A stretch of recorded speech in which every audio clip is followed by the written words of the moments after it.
भारत से भागकर ब्रिटेन में रह रहे उद्योगपति विजय माल्या के खिलाफ अवमानना कार्रवाई के मामले में अब सुप्रीम कोर्ट 18 जनवरी 2022 को सुनवाई करेगा। विदेश मंत्रालय से मिली जानकारी के आधार पर कोर्ट ने यह फैसला किया है। Justice Uday Umesh Lalit, justice S Ravindra Bhatt और जस्टिस बेला एम त्रिवेदी की बेंच को सॉलिसिटर जनरल तुषार मेहता ने विदेश मंत्रालय का नोट सौंपा। इसके मुताबिक माल्या का प्रत्यार्पण अपने अंतिम चरण में है। माल्या ब्रिटेन में अपने सारे कानूनी उपाय पूरे कर चुके हैं। इसके आगे गोपनीय जानकारी दी गई है।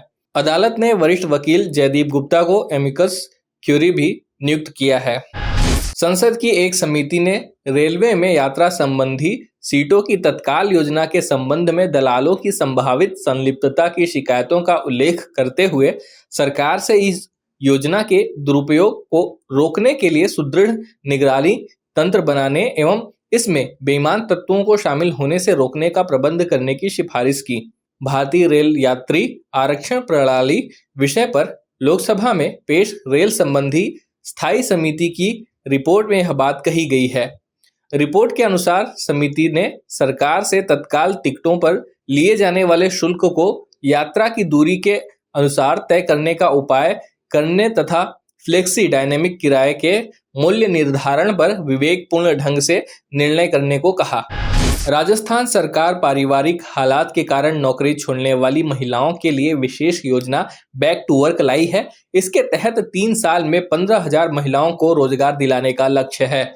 मुख्यमंत्री अशोक गहलोत ने इस योजना को मंजूरी दे दी है। एक सरकारी बयान के अनुसार शादी के बाद घर परिवार संभालने व अन्य कारणों से कामकाजी महिलाओं को कई बार नौकरी छोड़नी पड़ी है। इस योजना के तहत नौकरी छोड़ने वाली इन कामकाजी महिलाओं को निजी क्षेत्र के सहयोग से फिर से नौकरी दिलाने या वर्क फ्रॉम होम का अवसर उपलब्ध कराया जाएगा। इसके अनुसार इस योजना में आगामी 3 वर्षों में 15,000 महिलाओं को निजी क्षेत्र के सहयोग से फिर से नौकरी दिलाने का लक्ष्य तय किया गया है। विधवा, परित्यक्तता, तलाकशुदा एवं हिंसा से पीड़ित महिलाओं को इसमें प्राथमिकता दी जाएगी।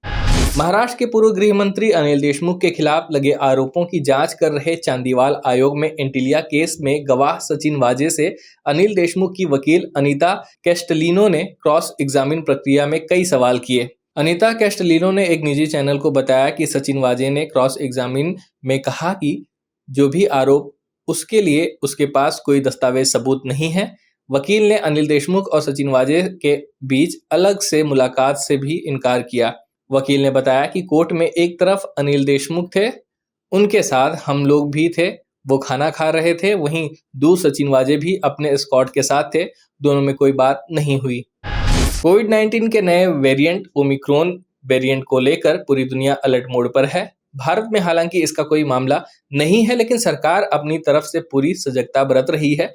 केंद्र सरकार की ओर से बताया गया कि देश में अब तक ओमिक्रॉन का एक भी मामला नहीं आया है। कोविड प्रबंधन और नए वेरिएंट ओमिक्रॉन पर कल लोकसभा में नियम 193 के तहत शॉर्ट ड्यूरेशन चर्चा होगी। राज्यसभा में स्वास्थ्य मंत्री मनसुख मंडाविया ने आज कहा कि देश में अब तक ओमिक्रॉन का एक भी केस नहीं मिला है।